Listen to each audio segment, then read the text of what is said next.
हम करेंगे इसका कार्यपत्रक 1 विज्ञान कक्षा 9। इसका पहला क्वेश्चन है, प्रकृति में कौन कौन सी पंच तत्व हैं? वायु, पृथ्वी, अग्नि, जल और आकाश। दूसरा क्वेश्चन है, पदार्थ के कण कौन सी ऊर्जा के कारण गतिशील होते हैं? गतिज ऊर्जा के कारण। कमरे की कोने में अगरबत्ती जलाने पर पूरे कमरे में सुगंध का फैलना कौन सी प्रक्रिया है?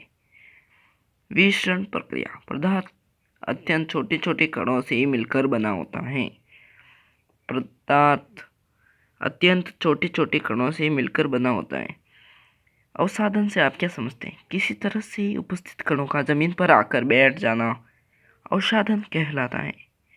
आटे में उपस्थित सूक्ष्म अशुद्धियों को छाननी से छानकर पृथक किया जाता है। पृथक्करण की इस विधि को किस नाम से जाना जाता है? हस्तक्षयन विधि कहते हैं। पदार्थ के पृथक्करण की निष्पादन विधि से आप क्या समझते हैं? अपने शब्दों में लिखिए। किसी मिश्रण से अवयवों को पृथक करने की विधि को निष्पादन विधि कहते हैं। ये है गाइस इसका कार्यपत्रक 2। ये भी करते हैं। भंगुरता किसे कहते हैं? जब किसी पदार्थ प्रतिबलित करने पर पीटने पर यदि विकृत होते हैं या बजाय टूट जाए तो पदार्थ के इस गुण को भंगुरता कहते हैं। ड्राइवर सीट के सीट बेल्ट में पदार्थ के कौन से गुण का उपयोग किया जाता है? जड़त्व के गुण का। तीसरा का होगा, जल में गोली ऑक्सीजन का उपयोग करते हैं। चौथे का, गोलित ऑक्सीजन पदार्थ की द्रवीकृत पेट्रोलियम गैस आकर्षित पदार्थ के कण निरंतर गतिशील होते हैं। ये आ गया तीसरा कार्यपत्रक। पदार्थ की कितनी अवस्थाएं होती है? पदार्थ की 3 अवस्थाएं होती है, ठोस, द्रव, गैस।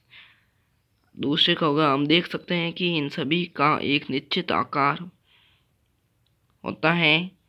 बल लगाने पर ठोस टूट सकते हैं। इसका स्पष्ट आयतन होता है। ऊर्ध्वपातन क्वथन कहलाता है। क्वथनांक द्रव अवस्था में परिवर्तन हुए बिना ठोस अवस्था गैस में बदलने की प्रक्रिया को ऊर्ध्वपातन कहते हैं। छठे का होगा CO2 बर्फ।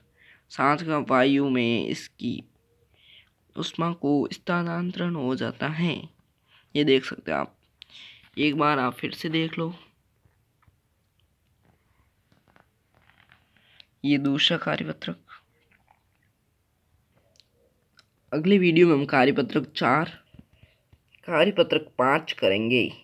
तब तक आप हमारे चैनल अरविंद एक्सपेरिमेंट जोन को सब्सक्राइब करना ना भूलें।